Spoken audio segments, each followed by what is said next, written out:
Ladies and gentlemen. You don't have a mic. Sorry? I could give you mine right now when I'm done. Live. Your mic.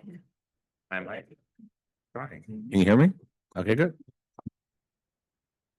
No, Good evening, ladies and gentlemen, and the public and people on Zoom. Notice of this meeting was given to the township clerk and posted on township bulletin board and website calendar and sent to the West Orange Chronicle and the Star Ledger.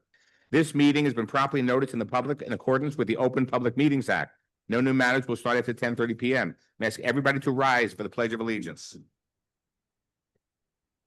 I pledge allegiance to the flag of the United States of America and to the republic for which it stands, one nation, under God, indivisible, with liberty and justice. Thank you. Please be seated.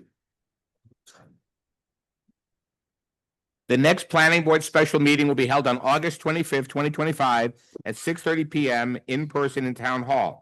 The next planning board regular meeting will be held September 3rd, 2025 at 7:30 p.m. via Zoom. Roll call, please, Yamilet. Mr. Hopper, Here. Mr. Cardoza, Ms. Caffer, here. Mr. Klein, Mr. Wilks, Councilwoman Scarpa, Present. Mayor McCartney, present. Mr. Guarino, Present. Chairman Bagoff. Here. Thank you. So we have the first resolution, PB 25-06 Turtle Bag Zoo, the Gibbons Exhibit Resolution. And we find that this is consistent with the master plan. Do I have a motion to accept? So approved, Mr. Chairman. Vice Chairman moves and I second the motion. Yamilet on the motion. Mr. Hopper, Yes.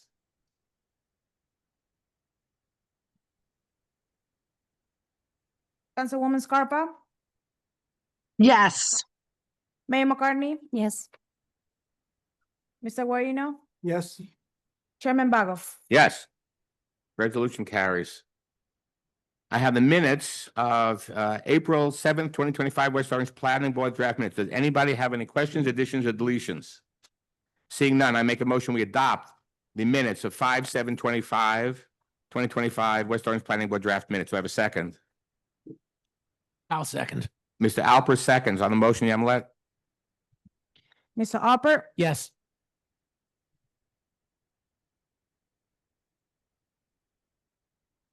Ms. Caffer. Yes. Councilwoman Scarpa, Yes. Mayor McCartney. Yes. Mr. Guarino, Yes. Chairman Bagoff. Yes. Minutes are adopted. We have the June 4th, 2025 West Orange Planning Board draft minutes. Do I have any deletions, additions, or corrections? Seeing none, I make a motion that we adopt the June 4th, 2025 West Orange Planning Board draft minutes. Do I have a second? Second, Mr. Vice Chairman Garino seconds on the motion, Yamilet. Mr. Hopper, Yes.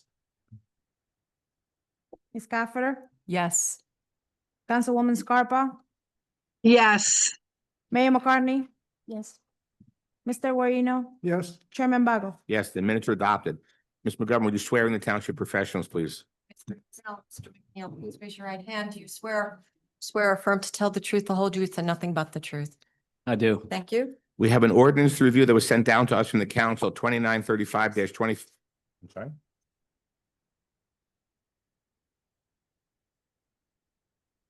Okay.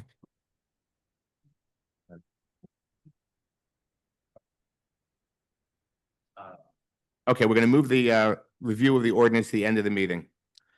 PB 24-01 West Exeter Highlands Incorporated Block 179, Lot 32, Zone IH1 Warner Road. The applicant is proposing to develop a 496-unit inclusionary multifamily residential development on a 120-acre property in the northwest corner of the township. Mr. Plucker for the applicant. Hi, good evening. Brian Plucker from Hutchimanowitz and Plucker here on behalf of the applicant, West Essex Highlands, Inc. Mr. Efron. Good evening, Mr. Chairman. Bruce Affron for the objector, WEH. I heard just a moment ago that you indicated there's an ordinance review you would move to the end of the meeting. Yes. If it's a separate matter, which I assume it is, Mr. Gall is on the Parkway in a deluge, and he asked me to tell you that climate change is delaying him. He had an estimated time of arrival of 6:53, but he says it keeps getting longer. That was a few minutes ago. So if Okay, you let's had move another back. matter, you might want to turn. Thank you for that information. Well, I'm, let Mr. Efron, I just want to share this with you and the public. We've had 7 meetings. This will be the 8th meeting of the objectors.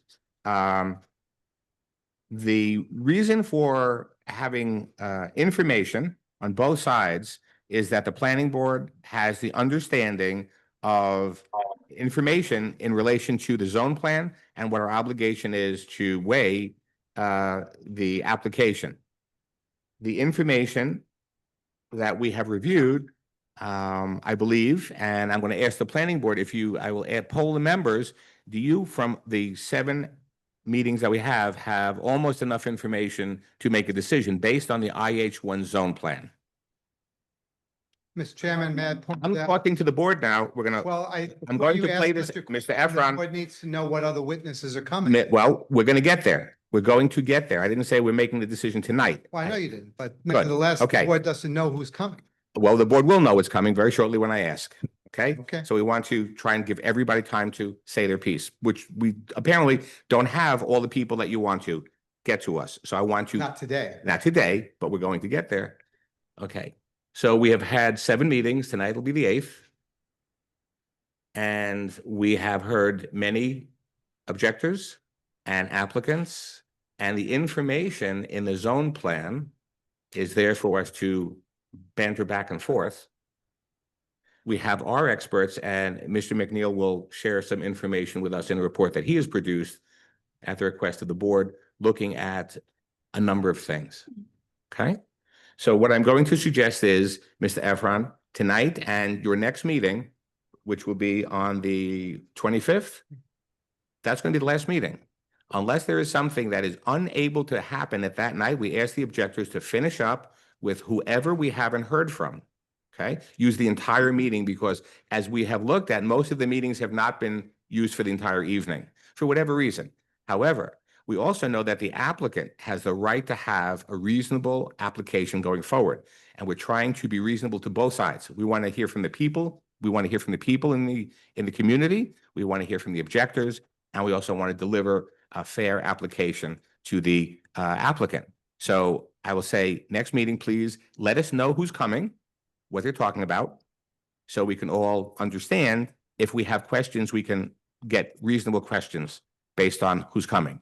I can tell you now who's scheduled right now, just so you Okay, know. if you'd like to- if you would email that to the board attorney, that would be fantastic. That's already been done. The difference is have Mr. that? Hassey, Professor Hassey can't be here tonight, and the board doesn't wish to do Zoom, so he will be on the 25th as well. Okay. And Michelle Byers, whose testimony is brief but follows Professor Hassey's, will have to be on the 25th as well. Okay, We may be able to make it, depending, of course, on how many questions there are from the board.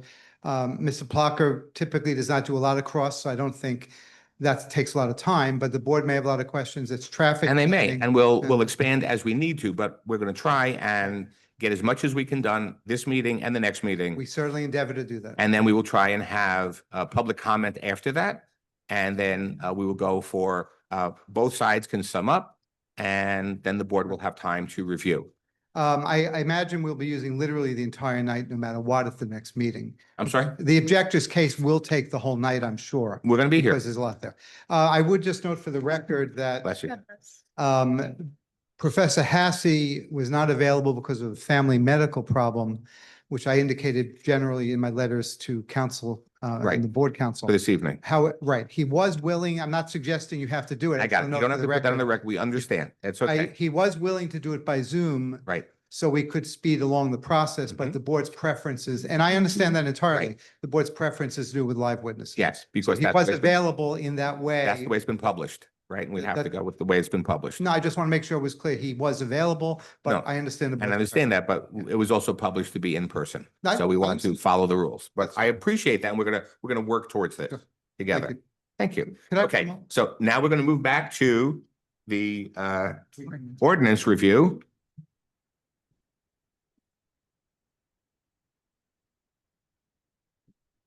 Hey, 2935-25 revised with amendments ordinance to outdoor cafe 4911-2488-7631 V1, the final clean version. And I'd like to hear from our planner, Mr. Hazel, about master plan consistency review with this ordinance. Sir.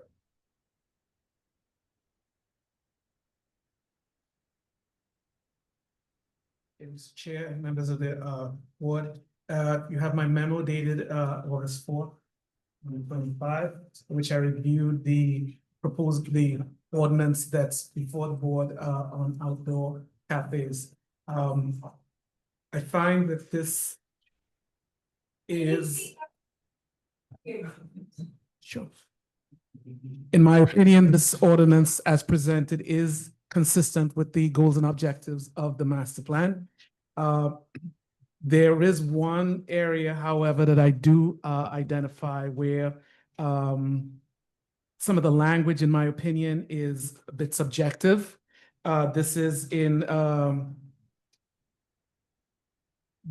provision C under the proposed changes, where it states that some form of formal space delineation, which is aesthetically pleasing, such as a removable fence, shall be required in a parking lot or on sidewalks. I question the use of the word aesthetically, the phrase aesthetically pleasing. I believe that that is subjective. It would create problems in both the implementation of this ordinance and enforcement. And I recommend that it be deleted and or replaced with something that's a little more objective. Okay. Is part of the ordinance that if it rains, the business owners will take these seating and bring it into their establishments? I do recall that there is, yes, there is, I'm trying to remember where this has been. Yes, the installation of continuous use tents, canopies, umbrellas, etc. Is this the area you're referring to? Well, the question I have is, let's say it's raining and this is normally stored out of season in a storage center, and you bring it into the establishment, that could create a hazard for people walking around in the establishment. So there are places where if you just put it up against the building and bring your fence closer, that may be more reasonable as opposed to trying to take wet furniture into the. It's E, street furniture must be moved into the serving establishment when the outdoor cafe is not open for business. Right, and I think that may be a hazard for the people. Yes, I mean, looking at that, to me, the issue is making sure that whatever is used for the outdoor area is not going to create any form of hazard also for people entering and traveling around the facility. Someone may actually have a separate shed or storage room somewhere on the premises that they can do that with. But I think maybe if it's put in the couched in terms of maintaining adequate mobility that does not compromise safety, something That sounds fair. I would recommend that. Adequate mobility. Adequate mobility and safety. I would also take out, there was one thing where it says upholstered furniture should not be used.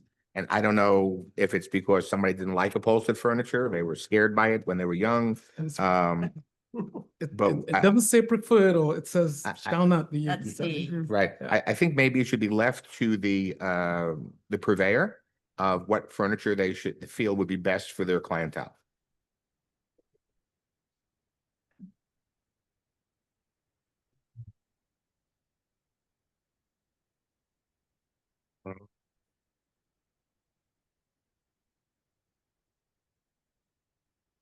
Okay, do any members of the board, Mayor McCartney, do you have any questions? Thank you, Chairman. I appreciate Mr. Hazel's report and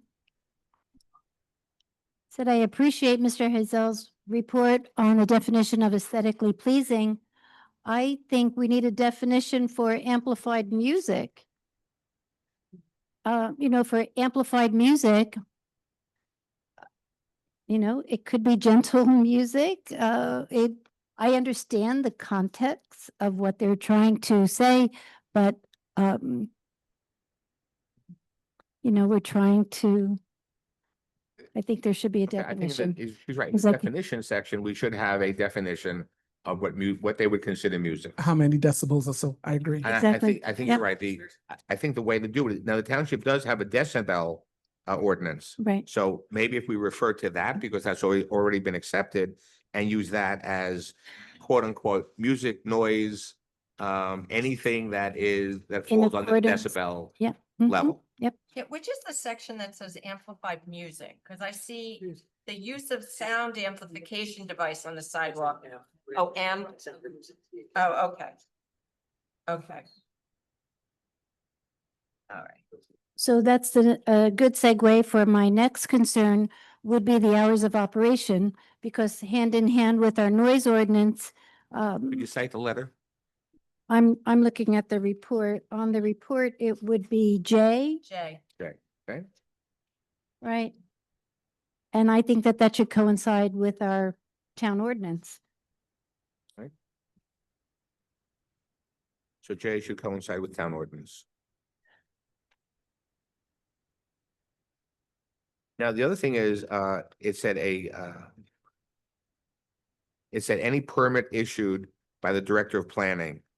So is the permit for sidewalk, or what is the permit for? An additional permit for using on the sidewalk? And if so, is there another fee associated with this permit? I'm sorry. Okay. Okay, so I'm trying. So the thing I asked was, in J, it asked for a permit issued by the director of planning. And the two questions were, is this a permit to use the sidewalk? And if so, is there a fee for that permit? Yeah, okay, so director of planning tells us there's a fee, and is the fee established that could be associated with this ordinance, or it is? So it should relate from J to the ordinance, wherever the ordinance is. Okay, so we should have J point to the ordinance, and we'll ask director of planning, Gary Adams, to let us know, so we'll put that into the recommendation. Thank you. Yeah.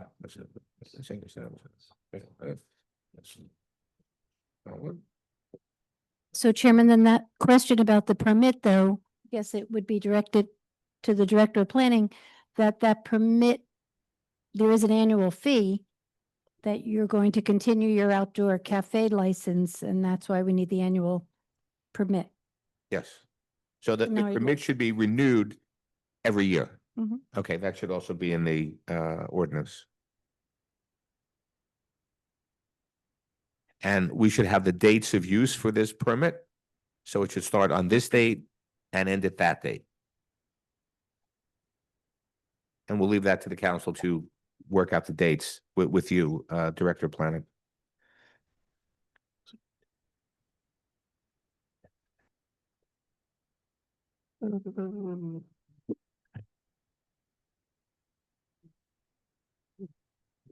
Mayor, do you have any other? Nope, that was Okay, it. Thank you, Chairman. Ms. Kaffer, do you have any questions or comments?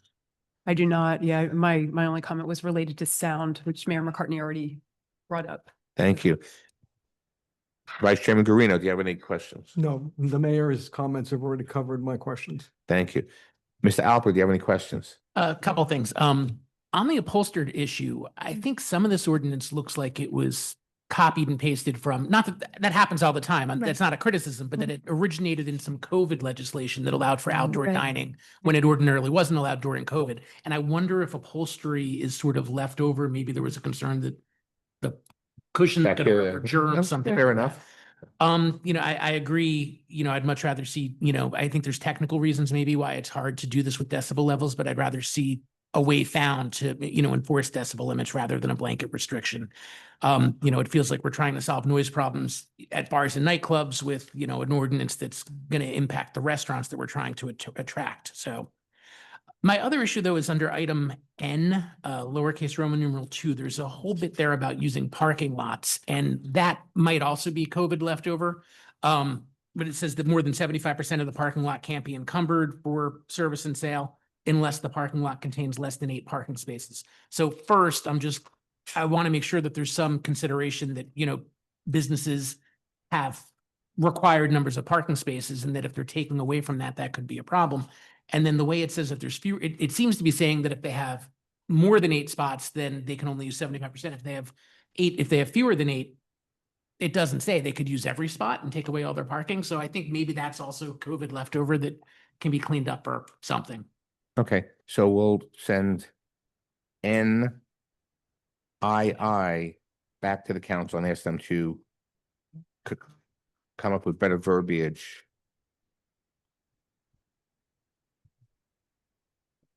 Ms. Gary Adams. The code wasn't changed during COVID at all. It was not revised. This is the same code that we've been using for the last 20 years. Okay, it's 20 years. Correct. It's just being revised now. So, There was a different COVID permit by the state that allowed the sidewalk cafe that you did not have to go by zoning. But we never changed our code. so we didn't like upholstery for 20 years. Wow. Correct. Okay, good. That's correct. Times change. Interesting. Yeah. Yeah, yeah, yeah. The times they be changing. Story. Somebody probably had bed bugs. Yeah. Okay, Thanks, Jim. there's a thought. But I think that has Yeah. to do with mold also. I think Okay. that Ken makes a good point about. Mr. McNeil, do you have any questions? No questions on this one. Thank you. Oh, Councilperson Scarpa, do you have any questions or comments? No, I don't. Thank you. And Mr. Hazel? No, it's just commenting on the fact that the code had not changed. I think the upholstery thing could be also the fact that it's outside and that it's susceptible to inclement weather and things of that sort, so. Also. Yeah, okay, mold. Mhm. Okay, you can talk. We make better upholstery now. I was just going to say Yeah. that. Yeah, They've designed the outdoor furniture that's upholstered to have the water just flow through and dry, which was a lot different that many years ago. Okay, do any members of the public have any comment about this ordinance? Please come up, raise your hand, come up, be identified. Seth Weisletter, West Orange. I guess a question came up about amplification. I think it said no amplification outside amplification devices, which needs to be defined of what those devices are and what amplification means. I think that's important. We mentioned going by our town decibel ordinance, but that's kind of what got us in the pickle in the first place with this sidewalk cafe in decibel, but we have no way of enforcing decibel levels. I don't believe we have the equipment. I don't believe we have the manpower to enforce it. And it seems to be a question of, is it too loud, not too loud in decibels? So I don't think relying on another ordinance that has failed this town and got us here with this going back and forth on a sidewalk cafe regarding certain types of amplification in certain types of establishment in a certain area. I also think we need to be careful of what we are talking about, as this affects the whole town of West Orange, not just downtown. So when we talk about a look and feel of downtown, as the West Orange Alliance tries to get a certain feel and look, and we're leaving this, let's just say loosey-goosey here in terms of definition of what it means and the look and feel, we can be doing ourselves a very big disservice in the long run, especially to new businesses that we're trying to attract in other areas of the town. So I think we need to look at this closer. I think there needs to be more coordination. And I think bouncing this back and forth is a complete waste of time. Thank you. Thank you. So let's condense that to say to the council, you have to come up with a way to measure decibels if we're going to put that in the ordinance. And we have to have a definition of amplification. Makes sense? Mayor McCartney. so if there is a complaint, then it gets to the police department and the police do come out and investigate. And I do know that there was one shopkeeper that actually has a decibel meter so that he is staying within the limits. So I think that's the only thing we have to go on is the decibel level Does and the what town own the decibel meter? decibel. yeah. Okay, Mhm. so then that'll be It would the have to be arbiter called of, Called out. Mhm. but we do need it was a good thought to have a definition of amplification in our definition section. Mhm. Thank you. Do any other members of the public have any questions or comments about this ordinance? Please come up and raise your hand, come up. And seeing none, we're going to close that portion of the meeting. Okay, do any members of the board have any other comments?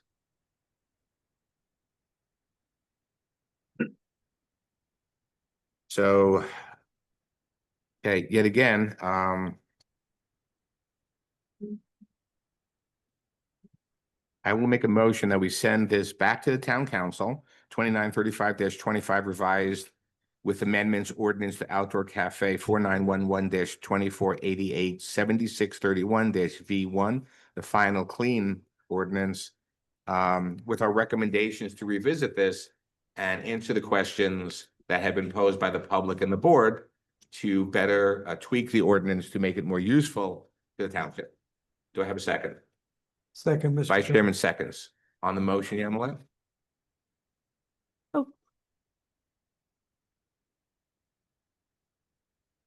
Mr. Alpert, Yes. Ms. Gaffer, Yes. Councilwoman Scarpa, Yes. Mayor McCartney, Mr. Guarino, No, yes. Chairman Bagov. Yes. The resolution is adopted, and Ms. McGovern, would you send this back to the council for their evaluation and deliberation? Yes, I will. Thank you. Ms. Efron? Thank you. Well, I'm just going to repeat this. Is he here?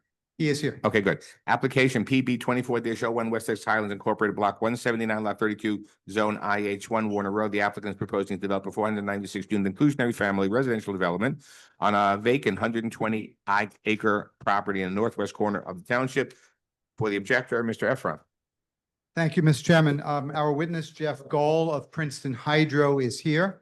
I also wanted to advise the board, although it's not my witness, I was advised that a representative of the West Orange Environmental Commission was going to be present tonight to present a resolution. I don't know as a courtesy whether the board would like to hear from them first. They're not my witness, but I was advised they were here. I believe they're here tonight. Yes, so the resolution has been presented to the planning board. We're going to send the question to the township attorney. There are some other legal issues that have to be addressed, so we're not going to hear that this evening. Fair enough. And if have the floor. Ms. McGovern could send me a copy of the resolution, I've never seen it. I don't have a copy of it. Oh, you I don't got have it to either. see it and I handed it back. It's going to go to the Okay, I'll- township attorney Great, I'll get a copy. Thank you. Okay. at some point. Yeah, I Thank you. guess. So Mr. Goff is here and I have some proffers to make, but I think that should be done after his testimony. Go right ahead, sir. Yeah. Mr. Goff.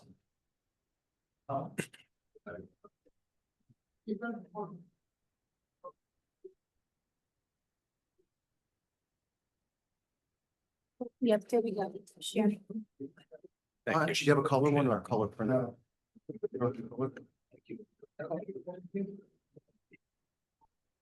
Can people hear me? Louder? Okay.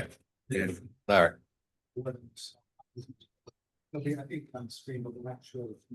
Oh, was this that was emailed to me today? What if you're colorblind? You know what? Do we give one of these to Jamalette so it can be, because it's going to be marked as an exhibit? and Mr. then Blocker? All you all Mr. here. Blocker. Brian, do you have one of these? Yes. Okay. Yeah, give one to Mr. McNeil, Oh, an RPO. share with him. We're in a sharing mood. Rest of that. Yes, absolutely. You have one left, I'll take an original, otherwise I have a copy.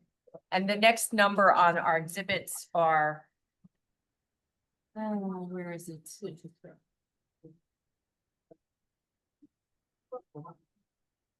21.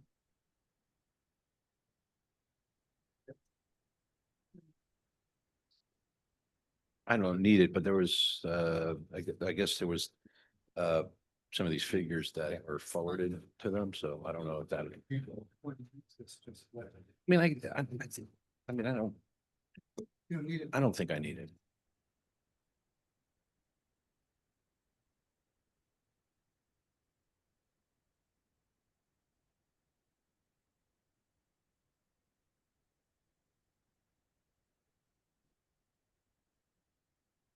Thank you.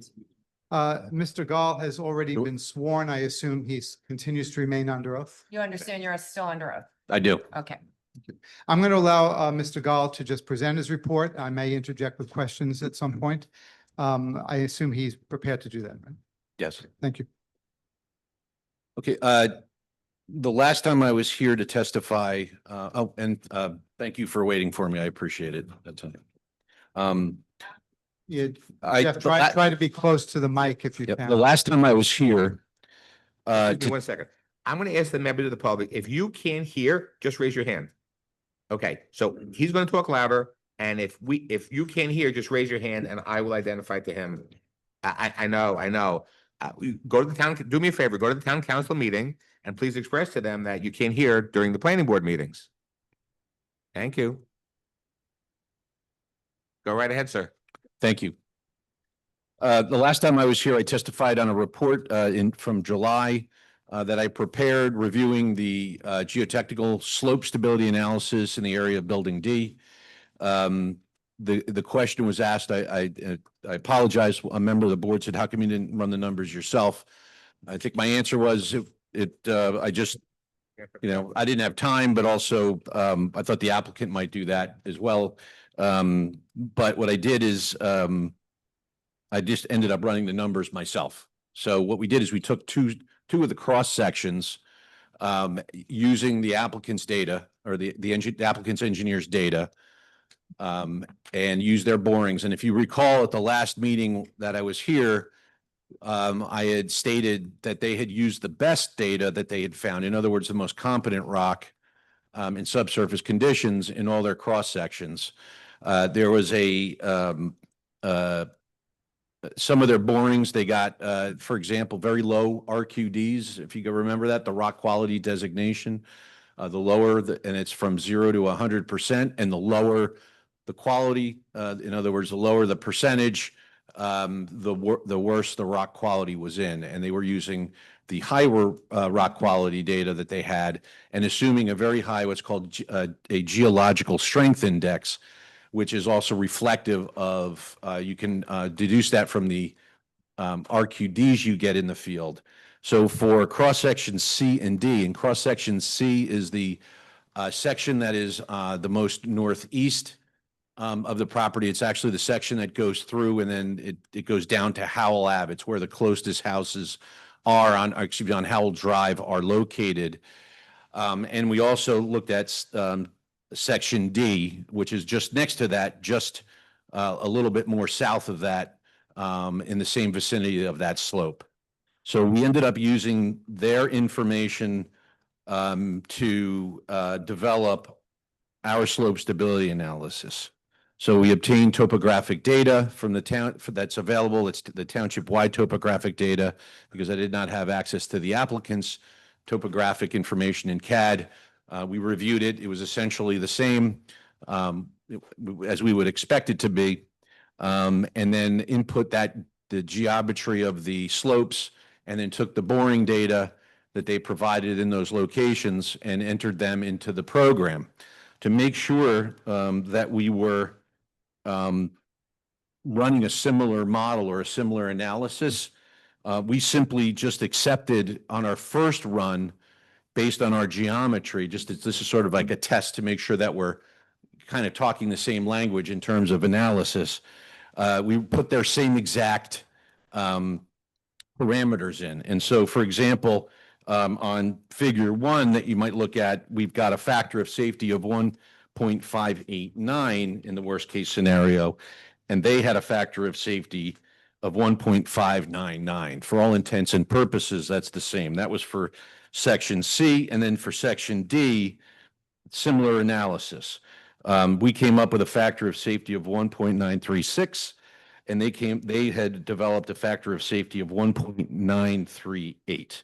That's assuming, again, we're using their data, and we're just using that to corroborate the layout of our model to make sure it's the same. I'm going to object just for the clear record. It Mr. looks Block. like the notation, the caption at the bottom of the exhibit, it looks like it's reversed. It says that Langen was on top and Princeton Hydro is on the bottom. I think the testimony just reflected the opposite. So just so the record is clear, can we get some clarification? Let's ask the witness then to explain. Mr. Plucker is suggesting that on page 2 of your report, correct, Mr. Plucker? Yes, Two- sorry, two of page 3, two 2 and 3.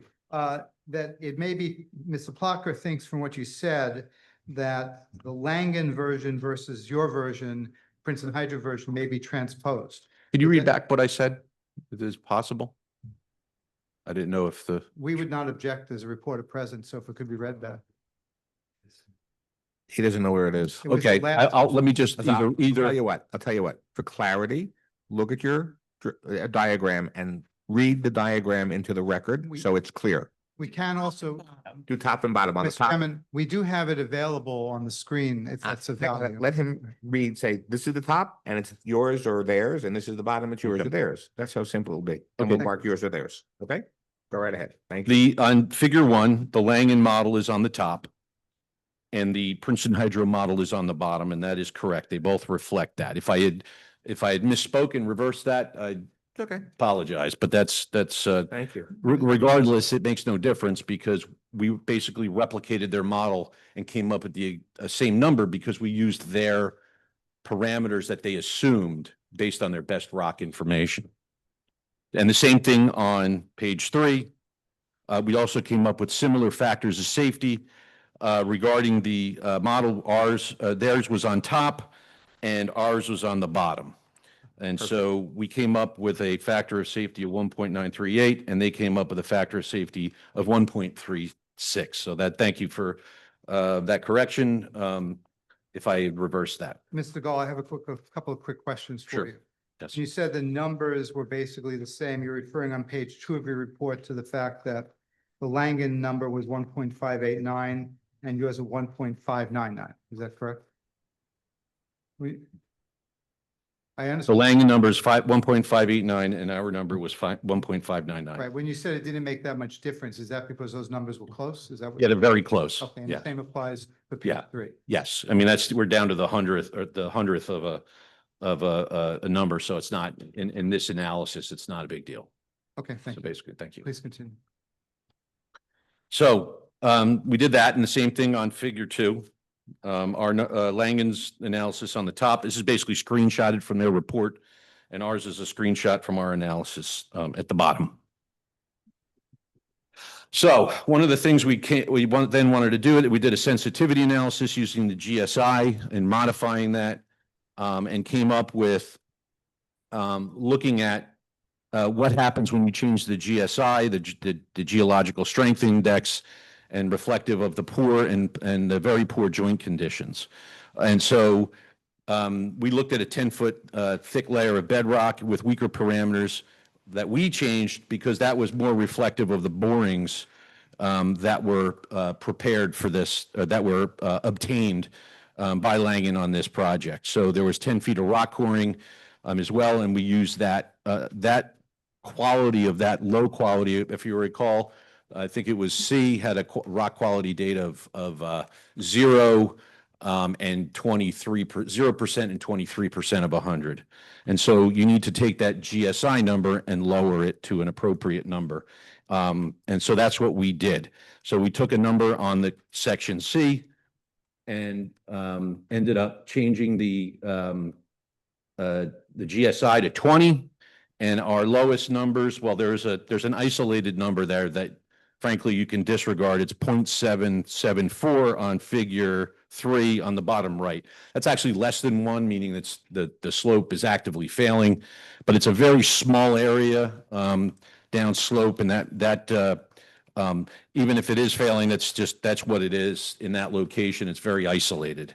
However, when you go up to the other cross sections and looking for the lowest factor of safety, the number on cross section C drops from a 1.589 and 1.599 down to a 1.48. So that dropped as well.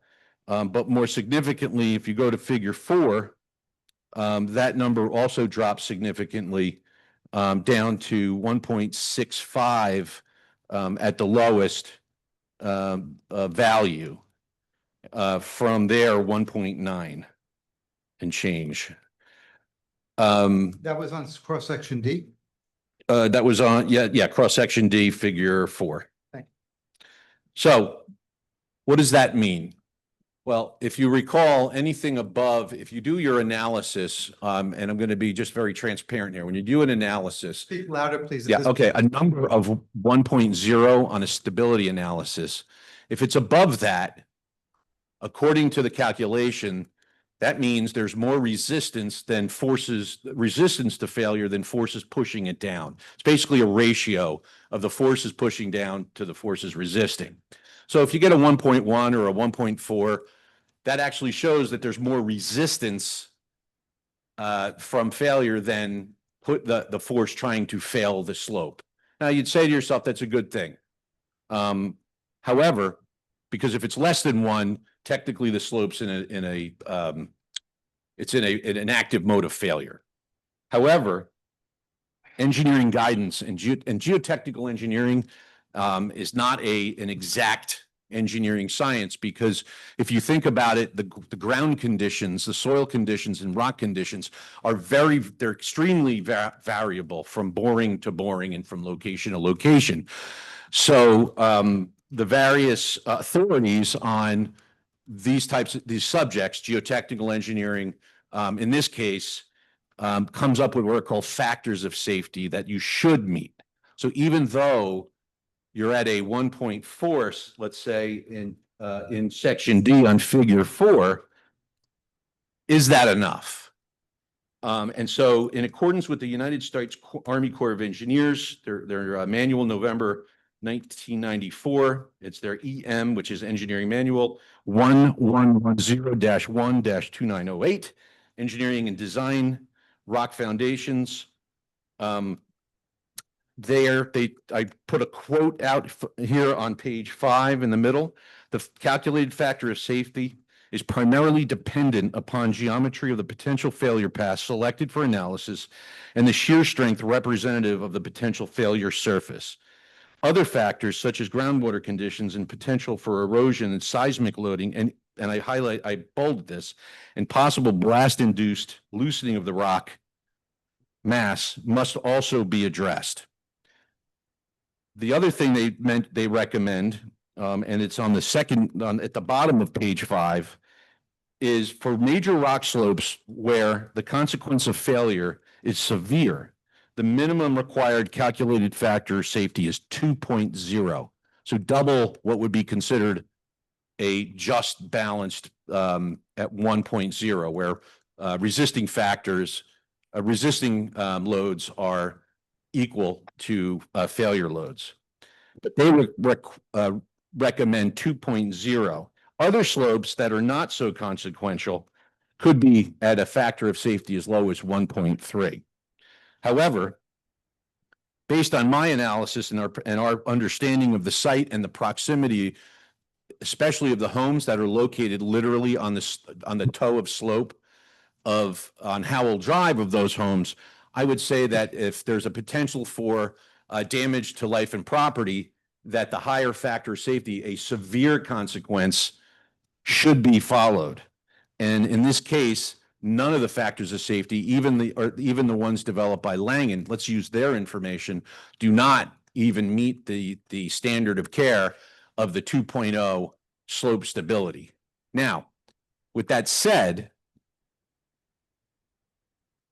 the slope may exist in that condition naturally. It may just have a low factor of safety. But as you recall, the Army Corps of Engineers recommendations in their EM manual are concerned about erosion, seismic loading, and blast-induced loosening of the rock. And that's their concern. And so if the factors of safety naturally are already low, and again, you're all aware of other rock slides in the area, not pertaining to this specific site, but there have been rock slides that have been induced both by construction activity, but sometimes just by weather-induced conditions, excessive rainfalls and things like that. So this is already a slope that has a potential for not being stable. And now they're proposing the building, which is going to be right next to it, and doing excavations and potentially blasting to reach grades. So I wanted to just bring this up. I brought this to your attention, and so that you guys can have this to review, and I can take any other questions. Thank you. I have a quick question. I just want to Mr. Efron. clarify. In your understanding, Mr. Gall, to what extent is the Army Corps of Engineers standards and manual representing the standard of care in the engineering profession? All engineers, geotechnical engineers, follow that standard of care. It's something that we reference often. So it's something to go by. A lot of other organizations also then refer to the Army Corps of Engineers, like the American Society of Civil Engineers, and other professional organizations in the engineering community. Thank you. Hey, Mayor McCartney, do you have any questions?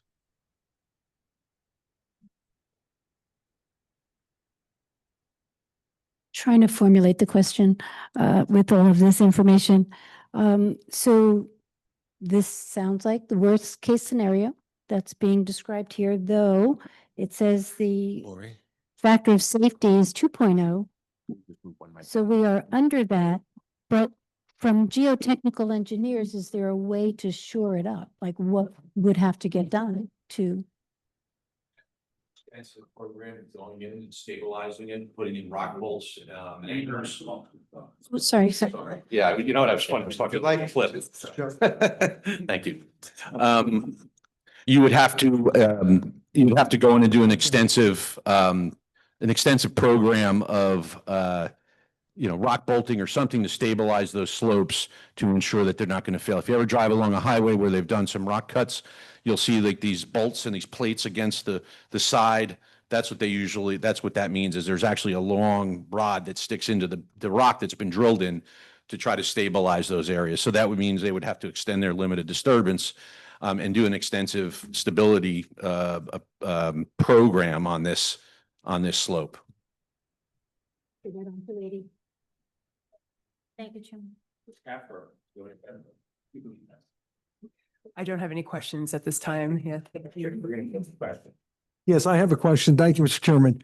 Thank you for your presentation today, sir.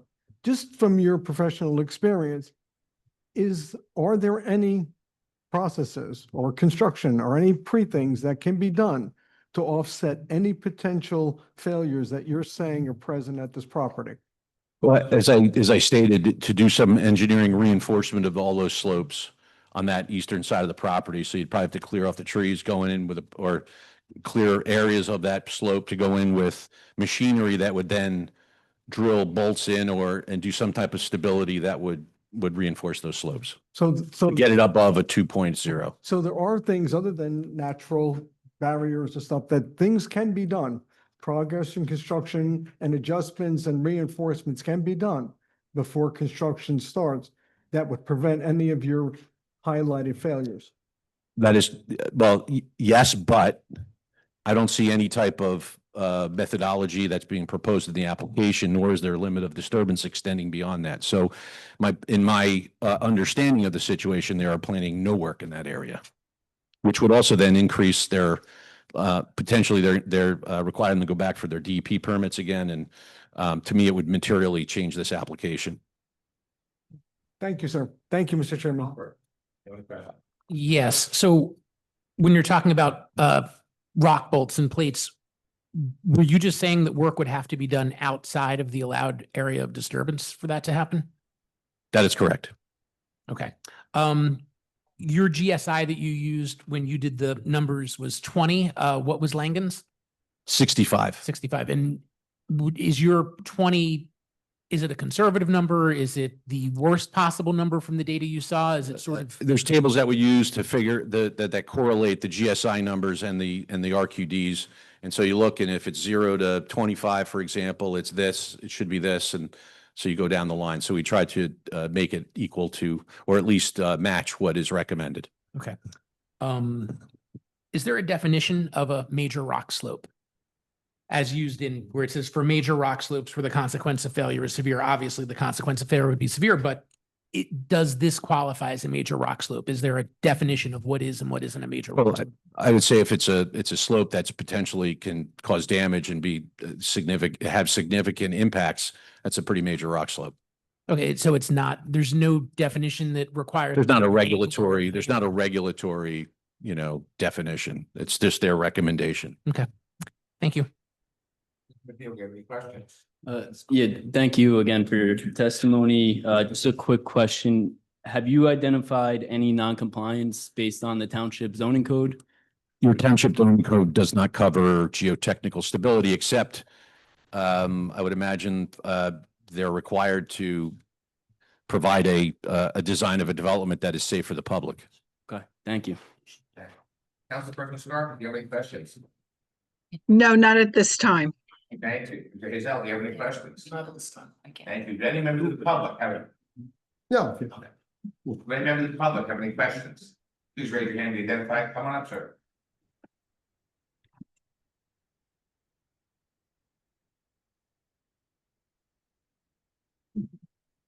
Say your name for the record. Oren Knights, KNIGHTS. Thank you. Go right ahead, sir. And this question is posed to this gentleman right here. Yes, sir. As far as the stability of the area that we're talking about. I know in April 5th of 2024, we had a magnitude of 4.8 earthquake. I happened to be home that day and it actually shook the house. Then just recently, August 5th, we had a 2.7, I believe it was.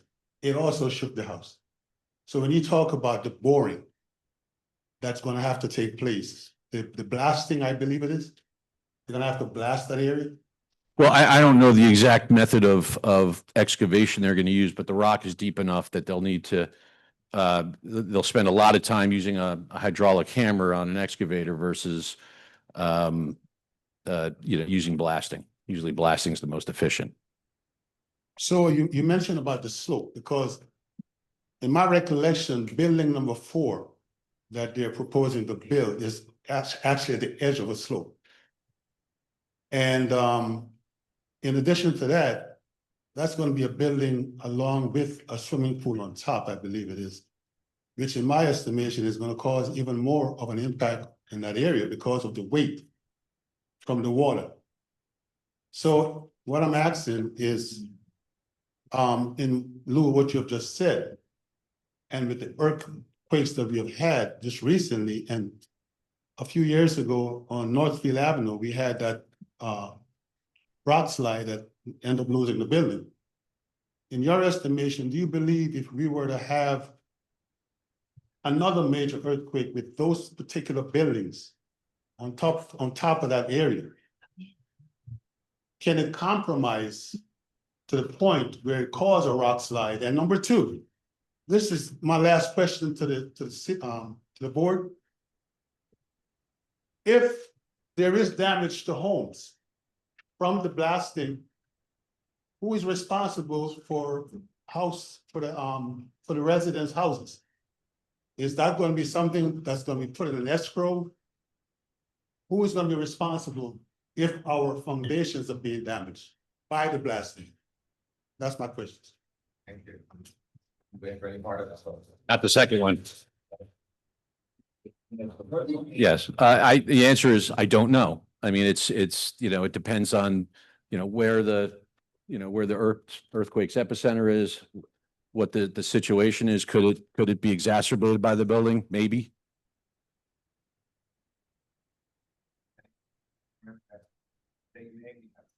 Nancy Meyerowitz, Howell Drive. Picking up on that question, would one of the options be to move building D so it wasn't sitting on top of that steep slope?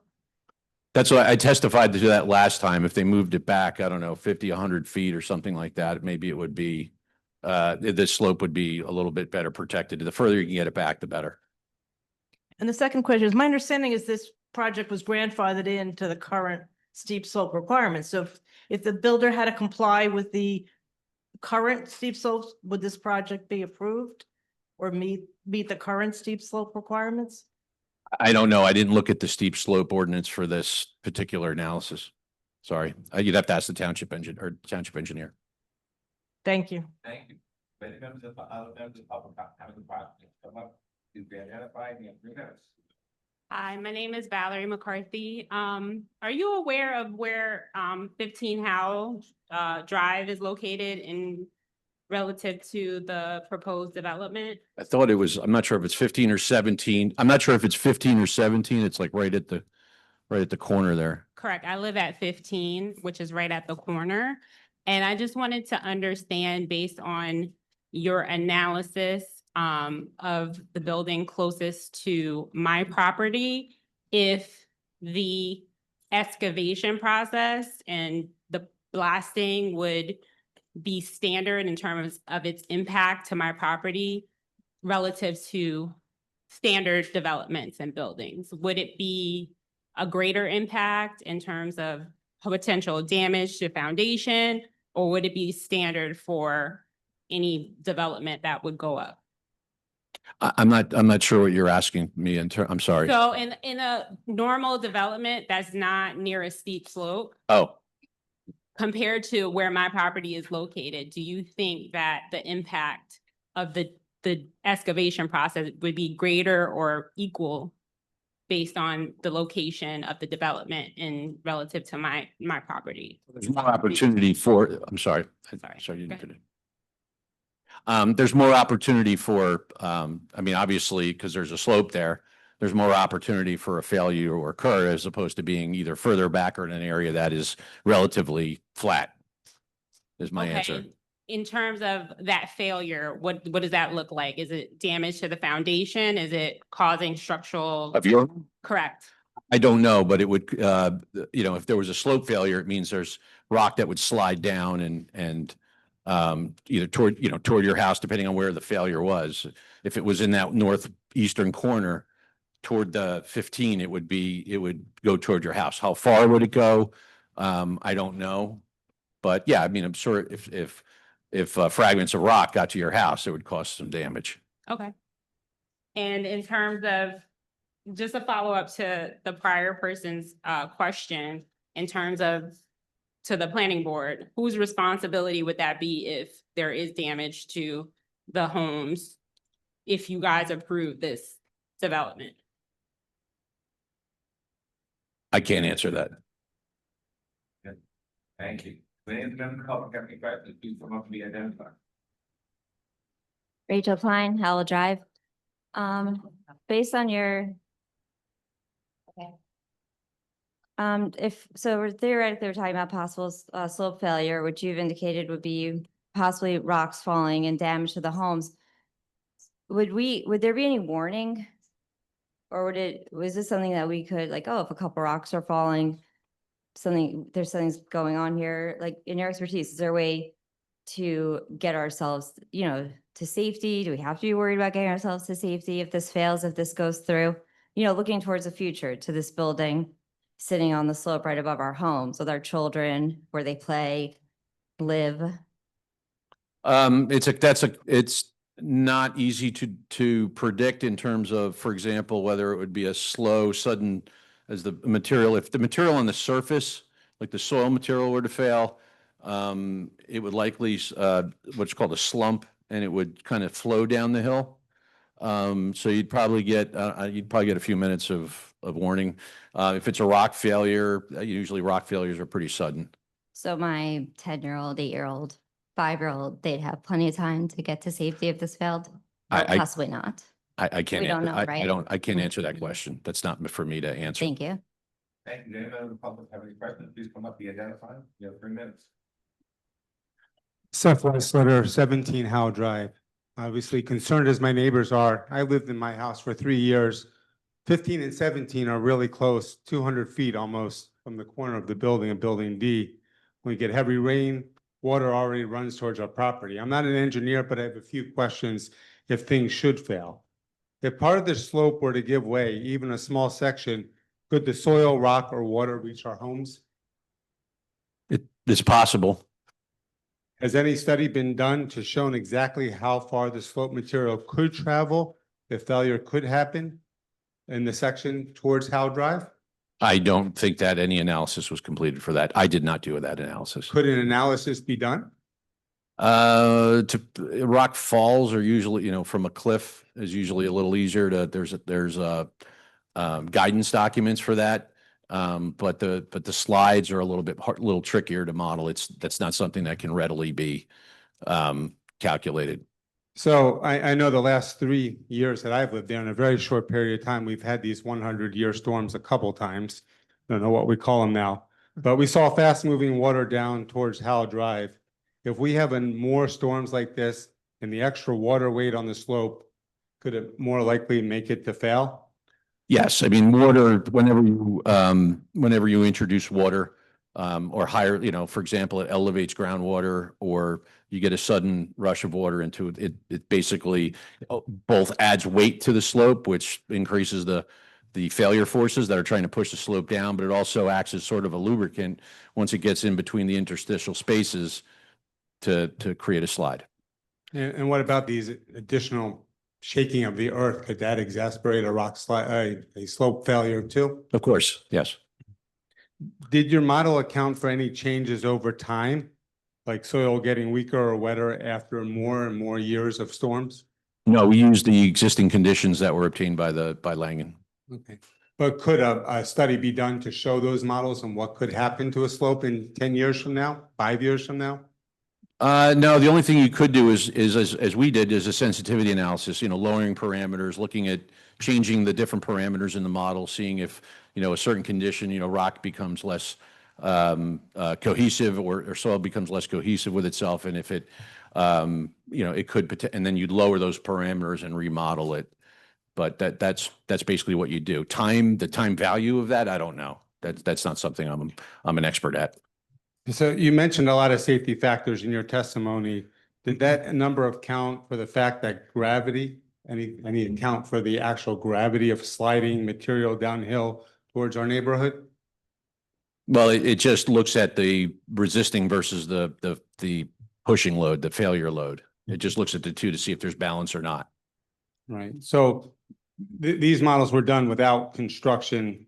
Construction adds weight, adds vibration to the top of the slope, especially being right on that line. How does that affect the chance of it moving downhill faster or quicker?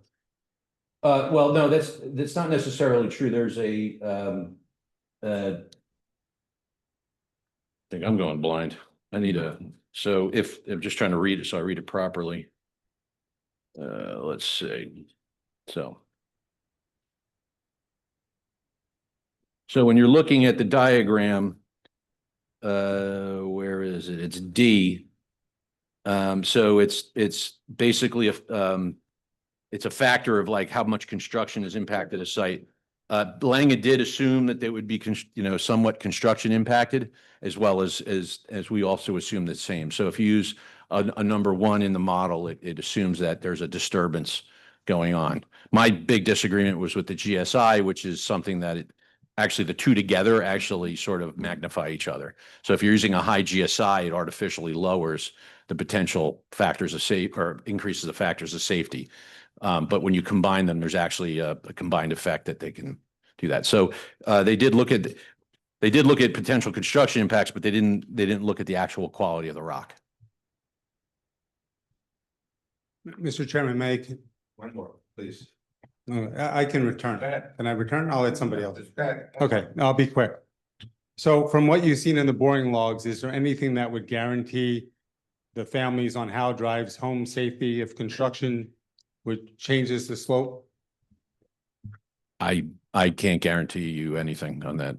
Okay, obviously we talked about extra protections, reinforcements, but doing construction on the slope and taking away trees, what effect would that have on water coming down the slope? Well, if you create another issue? Sorry. Yeah. If you take away vegetation and roots and things like that, and it's more exposed to rainfall, yeah, you would get more erosion and potential instability. Final question. If you were living where I live in 15 or 17 with your property directly below the slope, Would you be comfortable with this plan moving forward? I mean, probably not. I mean, depending, if I would be more comfortable if there was some type of activity that made it stable or more stable, but I don't see that in the application materials. Thank you. Thank you, Mr. Chairman. Right up, say your name and have 3 minutes. Hello, my name is Sage Provost. I would just like to remind you that I noticed you used the phrase worst case scenario before. And I would like to say that we've seen worst case scenario happening more and more frequently across the state. And I've personally, yes. Public comment, not tonight, and answer the question about what you testified. Okay, can I say that, I think that, a better question to ask than who is responsible for if something happens and there's damage to any property is how will those people be held responsible? And there needs to be a plan developed, like for how. Okay. Okay.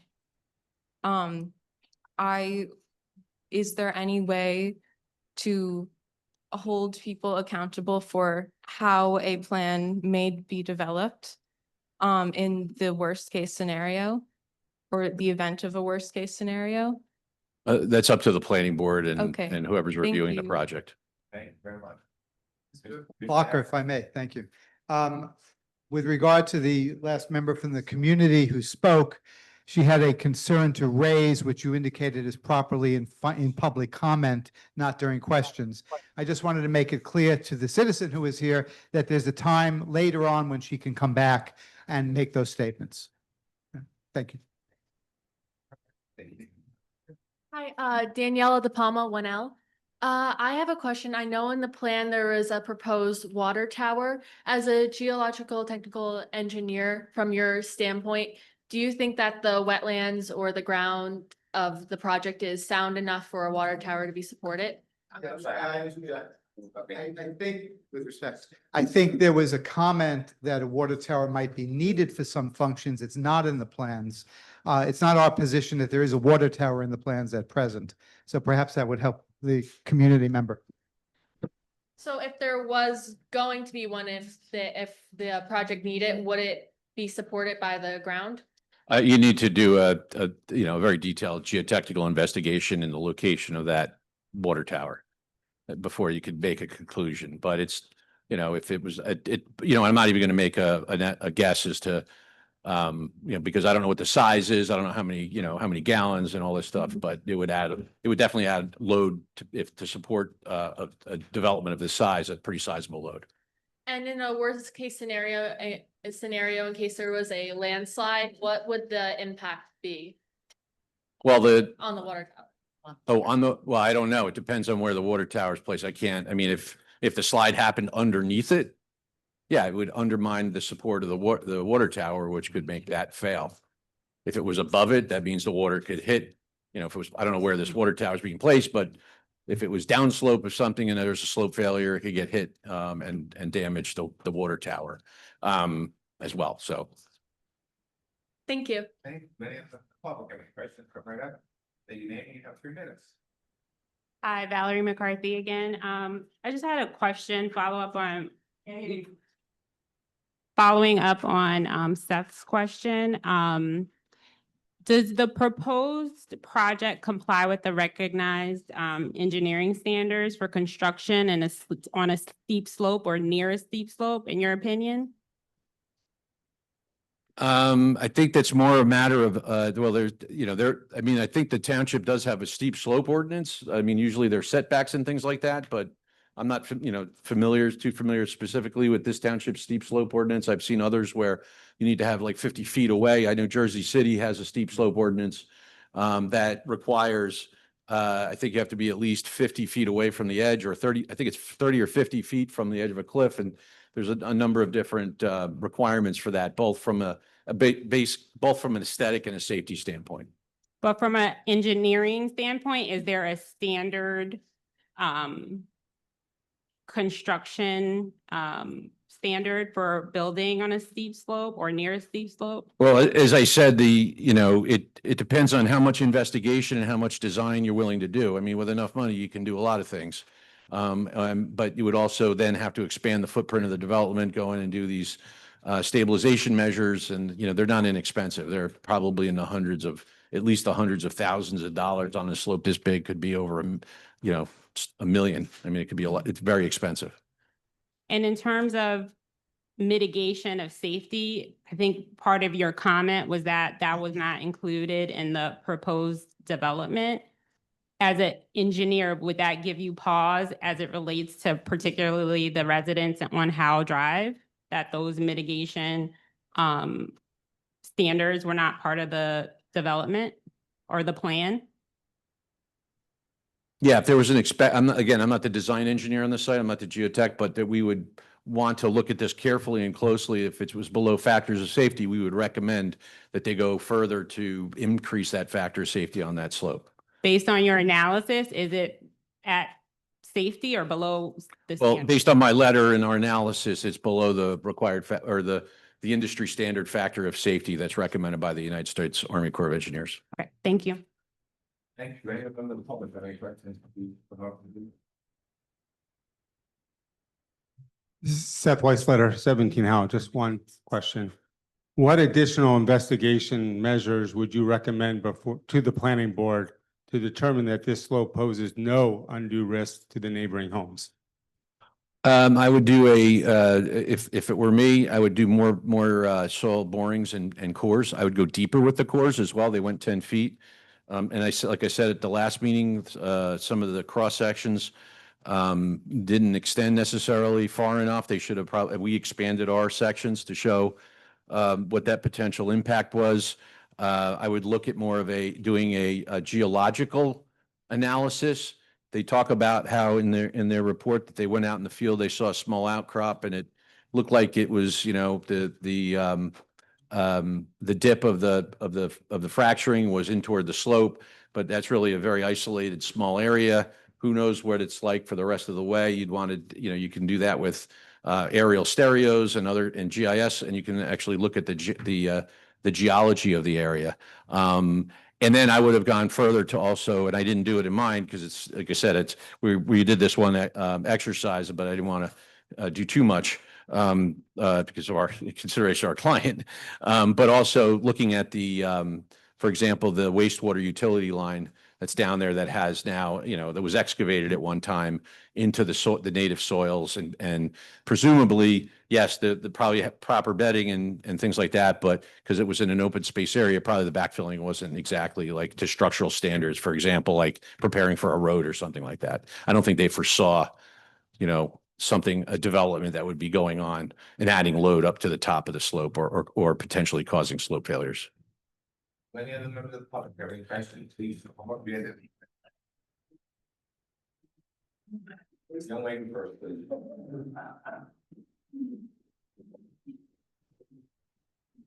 Hi, it's Barbara White, 51 Howell. I have a question for you regarding the extent of the investigation you did. I think it was primarily around Building D. Is that correct? Well, I didn't conduct the investigation. I'm sorry, the work that you did. Yeah, I focused, it was the report that I was provided was a focused investigation around Building D. Right. So in your professional opinion, while you may not have looked at A, B, and C, would there be similar considerations that would need to be looked to regarding the other structures as well? I would say that the Building D is probably the most exposed to a potential slope issue. It's at the top. It's where it drops off again. And looking at the other plans for the other buildings, they're not quite as close to any other types of really steep slopes in those areas. I'm going by recollection from looking at the plans because I was focused on D, but I would say D would be sort of the biggest concern I would have. Yeah, thank you. Thank you. Any members of the public have any questions? Please raise your hand and be identified.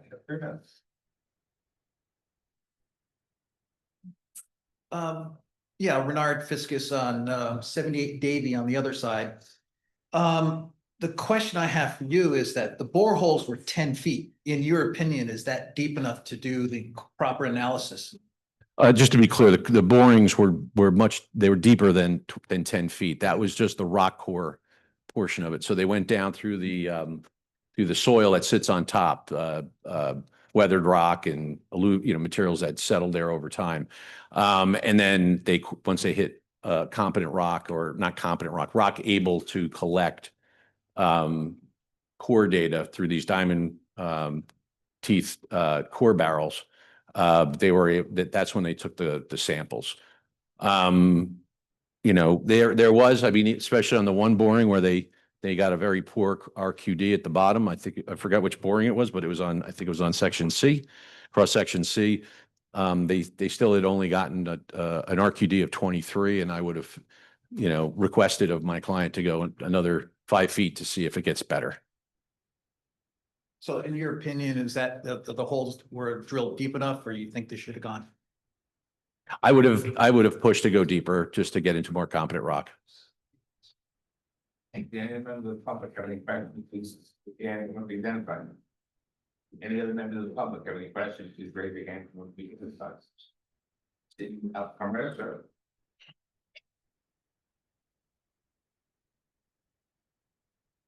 I don't know, that's a question, as far as, in the area that the work has been projected, with that area being affected as far as, water runoff. As far as building number 4, it's at the edge of the slope. 2 questions, is there gonna be possibly a retaining wall that you mentioned about reinforcing that area? Building number 4 is right on the edge, actually. Which is building number 4? That's D. Oh, D, okay. In your professional opinion, should there be a retaining wall in that area right there? Number 2, right in that area, downstream, there's other streets down there, where there's a lot of flooding on a normal basis. So is there, I'm not sure if it's for you or for the city, but is there a stormwater runoff system that was studied to handle the amount of water that's gonna be coming down, because we're cutting down trees, parking lots and stuff, so a lot of water is gonna be coming down. So would that affect downstream, like the streets down there, like Rosemont and other streets? Stormwater analysis was not part of my analysis. It's that I know another gentleman from my firm had testified on the stormwater system previously. So that is the person you would need to ask. Thank you. Thank you. Any member of the public have any questions, please come up right down, time, you have 3 minutes. Rachel Klein, Howell Drive. I'm trying to remember if this was asked. I know we're talking a lot about possible damage to surrounding homes. But would you be worried at all about building D itself and its structural soundness if it were put there based on what could possibly happen with what it's, being anchored by? If it was built where they're proposing to build it, like, would you live in it? Well, that was asked this last time. That's what I'm trying to remember, yeah. Yeah, no, I would not. Yeah, I don't think it's in the- Based on the current situation, and I'm going by from recollection from my report. I remember looking at some of the blogs, and they didn't seem to go as deep as the basement was going to be going, or the garage was going to be going. So it didn't go down far enough. So I wouldn't be able to make that analysis of that. My concern was also the stability of the slope immediately next to the building. When you excavate down, could it destabilize that slope, and which then could lead to potential impacts for the building itself. Okay, thank you. That's my question. Thank you. Very much. Must be identified, you have 3 minutes, sir. Hi, Justin Goldsman, Moran Road. Justin Goldsman, Moran Road. Just had a question in terms of both the application and our general consensus to what we're talking about. We seem to be talking a lot about start to finish from this project, right? We're at point A, and by point B, should we have these concerns? What's stability? Do we have like a phraseology projection to say that in phase 1, these are some expectations, versus in phase 2, towards the end of the progress, towards the end of the process? Right now, there's X amount of trees. Obviously, all the trees aren't coming down in one swoop. So as they slowly or exponentially come down, is there a continuous progression of, if there's 5,000 trees today, we can expect this much storm runoff water tomorrow, we're moving here, et cetera? in terms of how that might impact the residents in the area? And should they then like be notified as the process is ongoing? Or in phase one, these are the expectations that you can assume from drilling, from things. This is now phase two. So is there a phraseology or progressive development in the application? I don't know anything about the phasing of the project, and that sounds like I said, like the person asked before, that's kind of more of a stormwater question for you. And that would be the other expert witness. Okay. Would we potentially, or would you, sorry, potentially agree that as this project, if it does in fact go through, as the construction and the development goes, we can expect the further along the project goes to see an exacerbated level of environmental concerns? Again, I can't answer that. I mean, I can tell you based on experience that the most critical time on these projects is usually mid-construction. You know, everything's stripped bare. You're still trying to stabilize the soils. So you would expect excessive runoff. That's why they try to get sedimentation basins, and things of that nature. So, but it will definitely increase stormwater runoff. It's a matter of how it's controlled during the project. Thank you. I appreciate it. And thank you to the board. Appreciate it very much.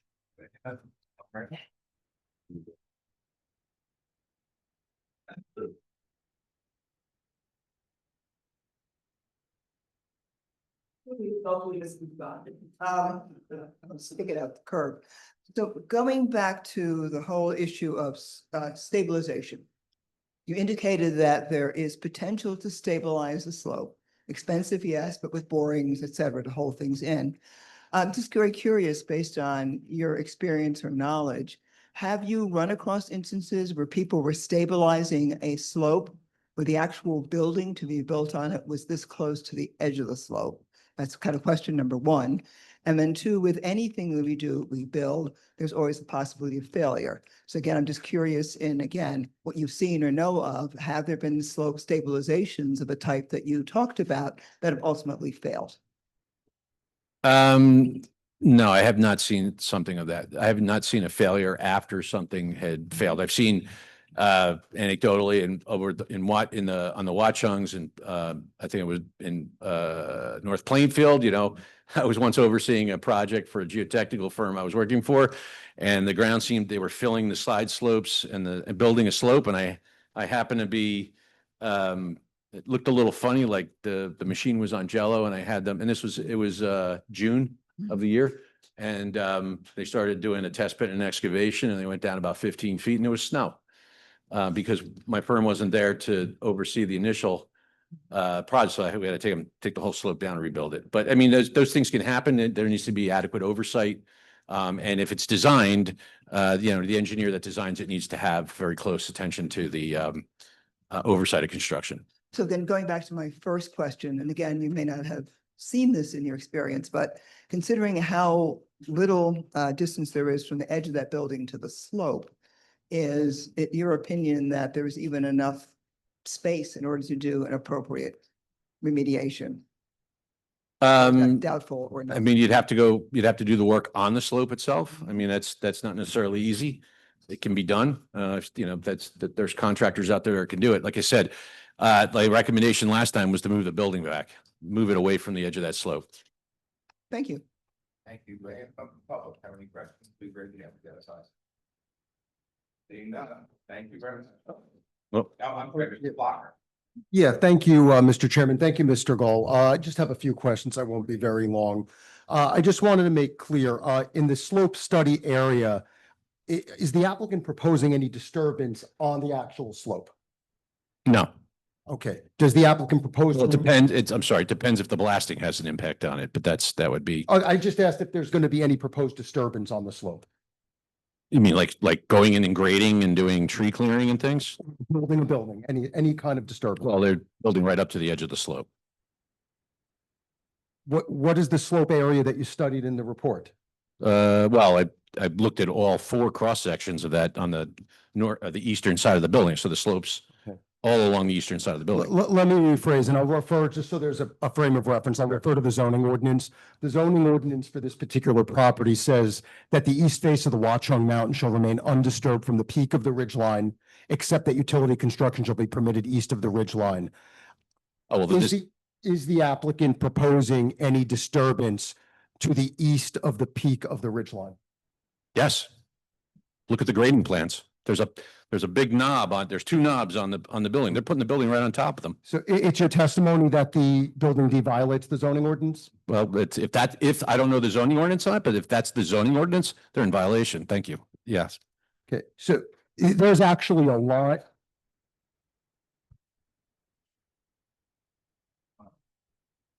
Okay, so it's your testimony that building D violates the zoning ordinance. I just want to get that on the record. and make Like I that said, clear. I'm not going to state that it violates the zoning ordinance simply because I didn't look at the zoning ordinance. If you want me to take a look at the zoning ordinance, I can do that. Now, well, and I'm going to raise an objection because the witness is not a planner. He didn't speak to violations of zone codes. He simply spoke to the geotechnical questions and referred to the effects of blasting that will have impacts. And the answer is no. The answer is no, I don't know. The answer is yes. Well, it's outside the scope of direct. I mean, Mr. Plock is trying to score points in a sense with a witness who didn't speak to those issues. can I You've heard my objection for whatever it's worth. Thank you. Can I just clarify? The attorney, the applicant's counsel gave me the definition, explained it to me, and based on that interpretation of what he's saying, is they built on top of the ridge. The other thing is, and just remember, the last meeting I was at, we looked at the concept that was approved for the settlement. The building's east of that now. They moved it 50 feet. So it's not the same as the concept. Thank you. All right, and the applicant strongly disagrees with that. It's not true, and we'll clarify that. Talk about trying to score points.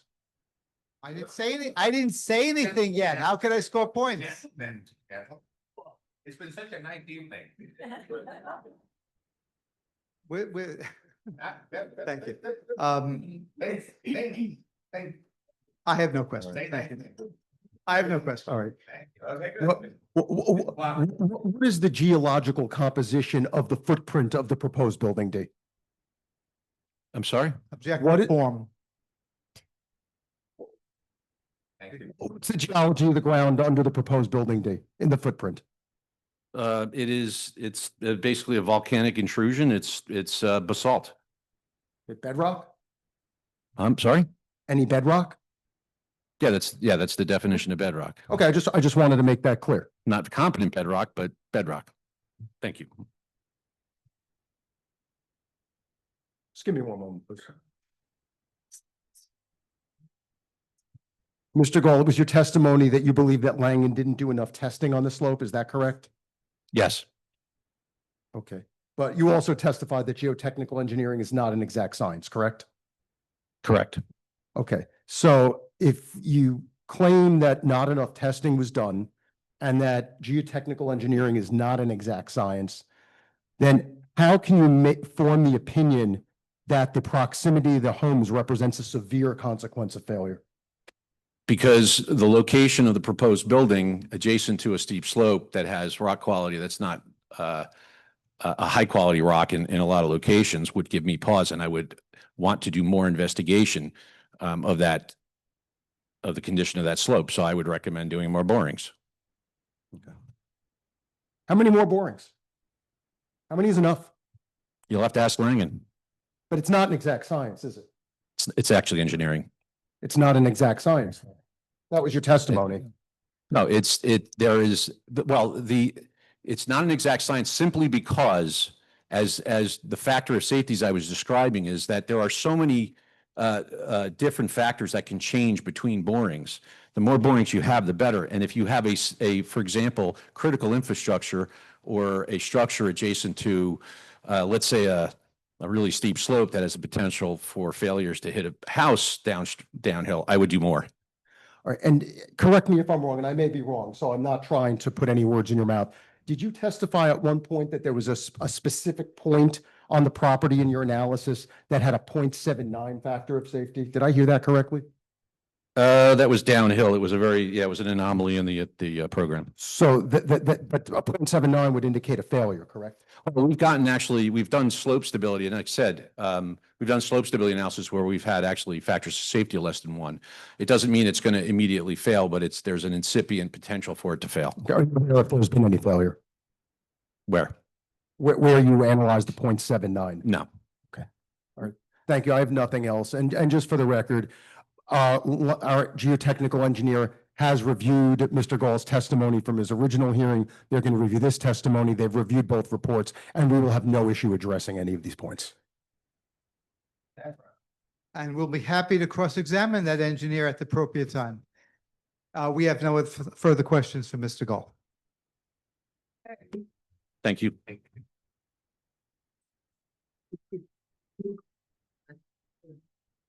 Thank you very much, sir.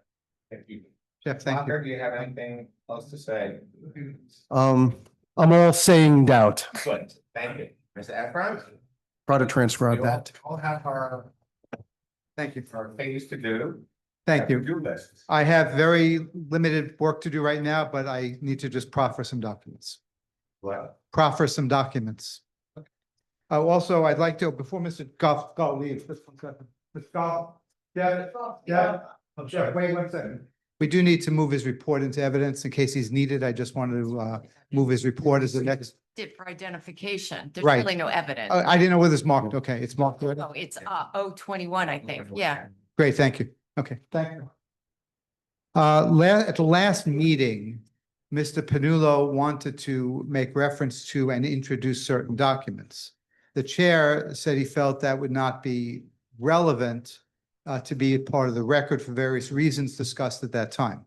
I have been asked by my client to identify those documents for the record that Mr. Panulo was proffering, so we have a reference point as to what he was proposing.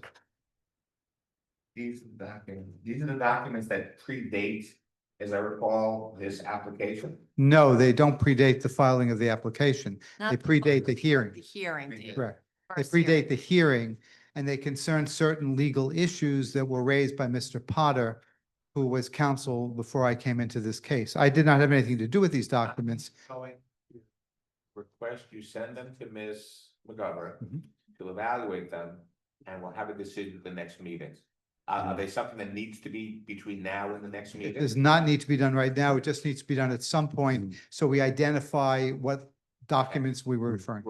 We'll have Ms. McGovern look at it. She'll send a copy to Mr. Blocker. Ms. Plucker has a copy. Mr.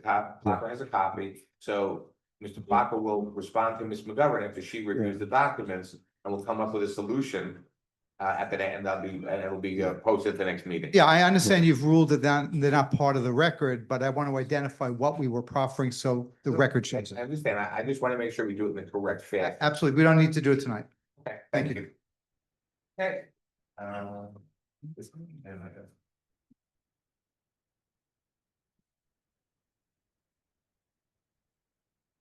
Okay, the next regular planning board meeting will be Wednesday, September 3rd, 2025, 7:30 p.m. via Zoom. And the next special meeting of the planning board will be held August 25th, 2025 at 6:30 p.m. in person here at council. For this application for West Essex For West Highlands. Essex Highlands application. No further notice. No further notice will be required. Do I have a motion to adjourn? So move. Second? Staff, I do, second. yes, I do. All in favor? Aye. Opposed? The ayes are above the nose. You should start counting from the